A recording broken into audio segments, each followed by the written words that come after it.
teman lawyer yang ditunjuk oleh teman-teman juga untuk proses bersama dalam pendampingan hukum. Ada ini Mas namanya sama saya, itu beda korek ya. Korek dia nanti akan mewakili dari teman-teman zamannya. Jadi rilis malam ini adalah sikap kami untuk dua hal. Pertama, kami telah bekerja kurang lebih selama 10 hari sejak 2 hari setelah peristiwa. Kami pilih malam ini karena kami sudah ingin merespon atas hasil dari tim yang dibentuk oleh pemerintah, tim gabungan yang mencari fakta tentang rekomendasi-rekomendasi yang beliau telah keluarkan. Tapi sebelum itu nanti mungkin untuk soal respon rekomendasi biar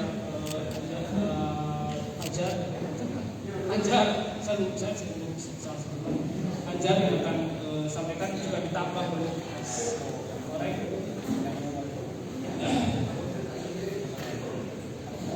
Pada intinya teman-teman semua di sini mengapresiasi apa yang telah dikerjakan oleh tim gabungan independen pencari fakta yang dibentuk oleh Pak Jokowi.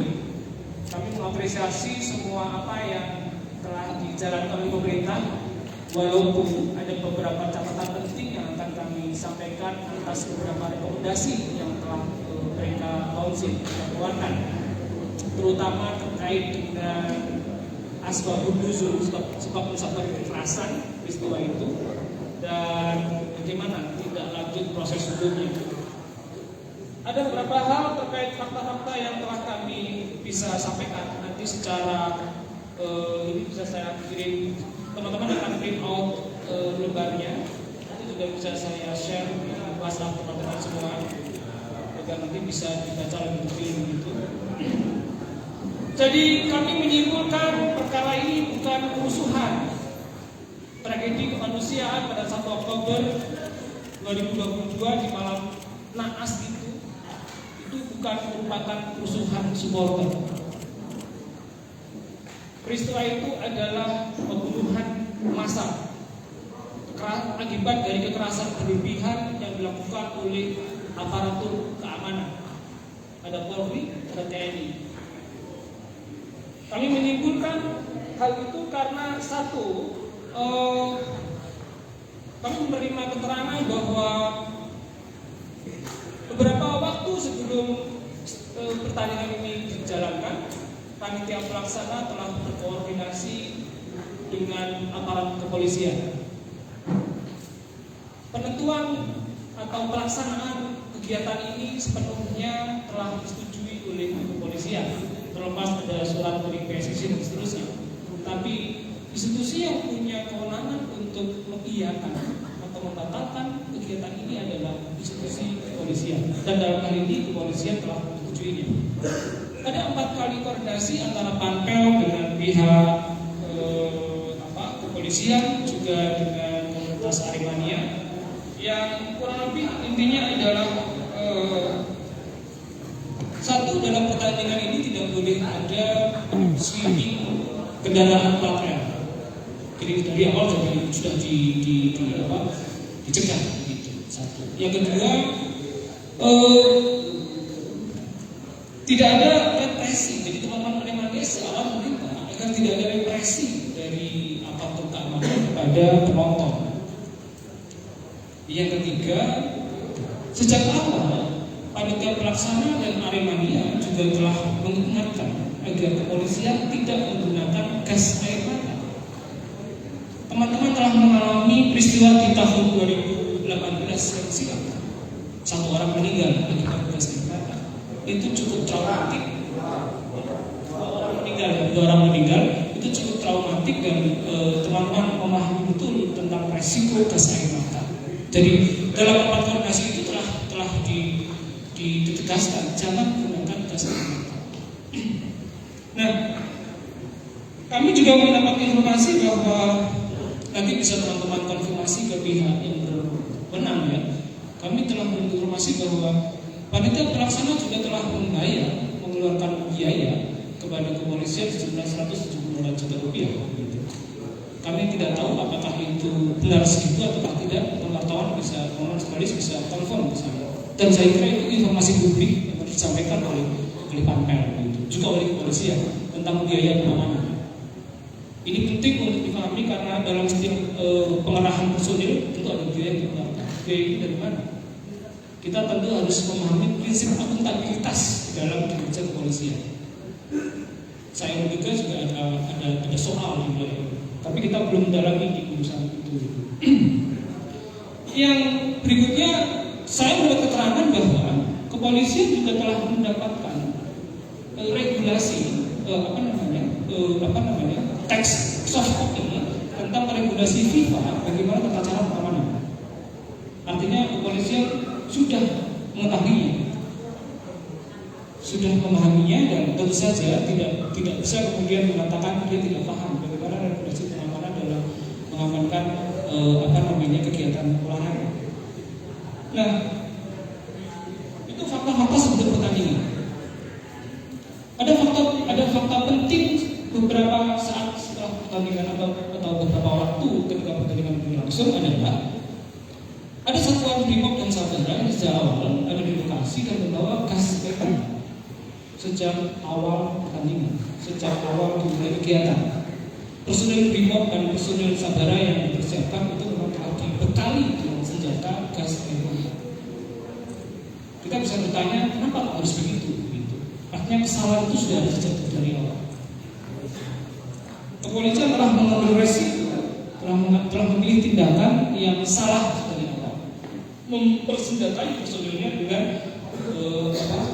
gas air mata. Kita masuk kepada terjadinya peristiwa. Sudah menjadi tradisi dan kebiasaan penonton saat pertandingan berakhir menonton ke lapangan. Dan kemudian kalau menang ya bersorak-sorai, kalau kalah kemudian memberikan semacam ungkapan keprihatinan, dukungan dan seterusnya. Dari seluruh saksi, gambar-gambar yang beredar, kami tidak melihat adanya ancaman yang signifikan, ancaman keselamatan yang signifikan, baik kepada pemain yang ofisial maupun kepada aparatur keamanan. Sampai kemudian ada peristiwa pukulan. Beberapa menit kemudian tidak ada peristiwa apa-apa kecuali ada pukul-pukul biasa. Sampai kemudian ada aparat personil brimob yang menembakkan sejumlah senjata gas air mata ke tribun bagian selatan. Itu kurang lebih sekitar jam 12.08 sampai dengan 15 menit kemudian. Nah, ini tidak bisa disangkal begitu. Kami juga menemukan banyak keterangan begitu ya, bahwa ada perwira polisi yang memegang kendali komando itu memberi arahan atau sekurang-kurangnya tidak melarang.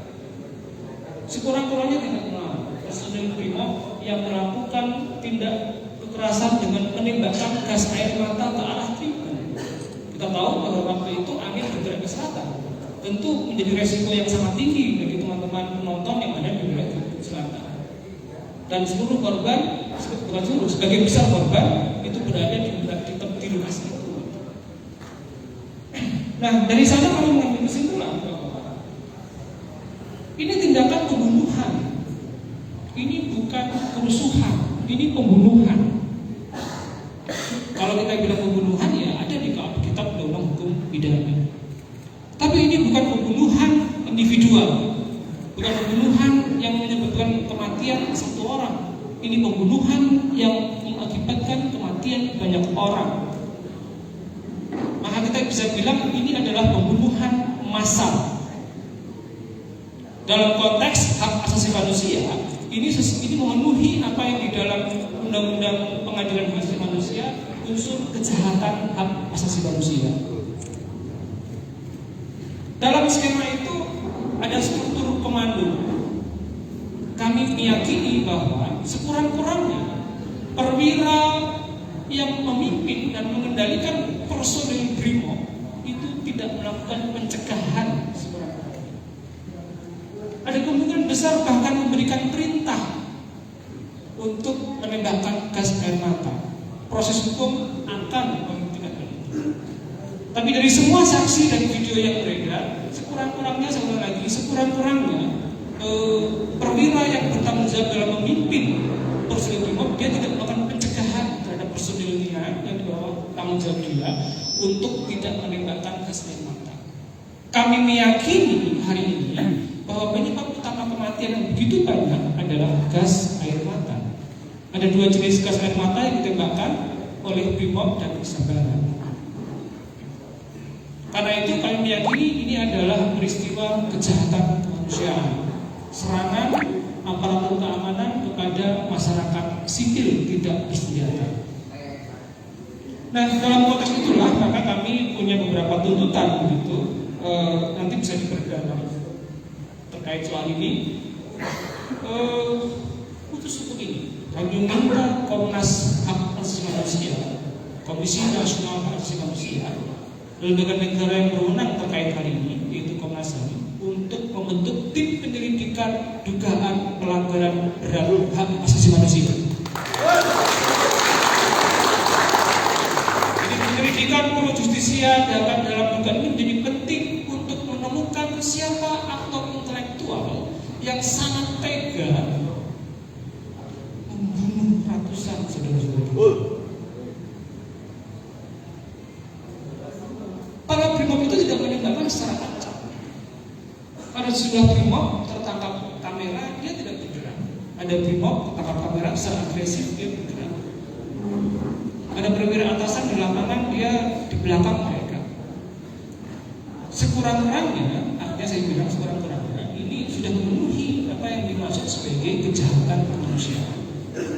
Tanpa ada penyelidikan pro justisia Komnas HAM, kita akan terus berdebat ini kejahatan HAM atau bukan. Maka kami mendesak Komisi Nasional Hak Asasi Manusia untuk segera membentuk tim penyelidikan pro justisia terkait urusan tragedi di Kanjuruhan.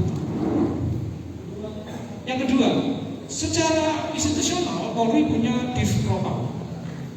Kami mendesak Kadif Propam. Nanti kami akan juga membuat laporan kepada Propam Polri untuk memeriksa seluruh perwira yang punya rantai komando pertanggungjawaban dalam pengerahan personil ke Kanjuruhan di malam itu, dan memeriksa seluruh personil di lapisan paling bawah yang memang secara agresif melakukan tindak kekerasan itu.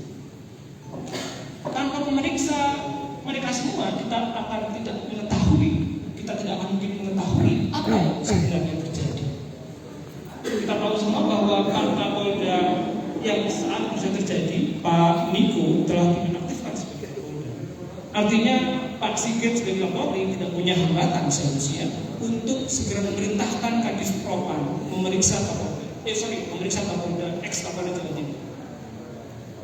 Kami menduga Pak Kapolda sekurang-kurangnya tidak melakukan pencegahan terkait peristiwa ini.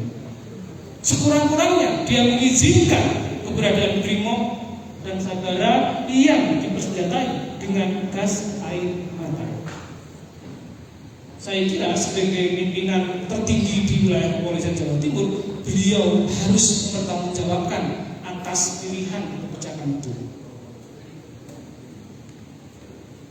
Di bawah-bawahnya juga harus diperiksa, gitu ya. Bukan Kapolda saja, karena di level lapangan juga ada Kapolres, ada Kapops. Hari ini polisi baru menetapkan 359 dan 360 pasal kelalaian.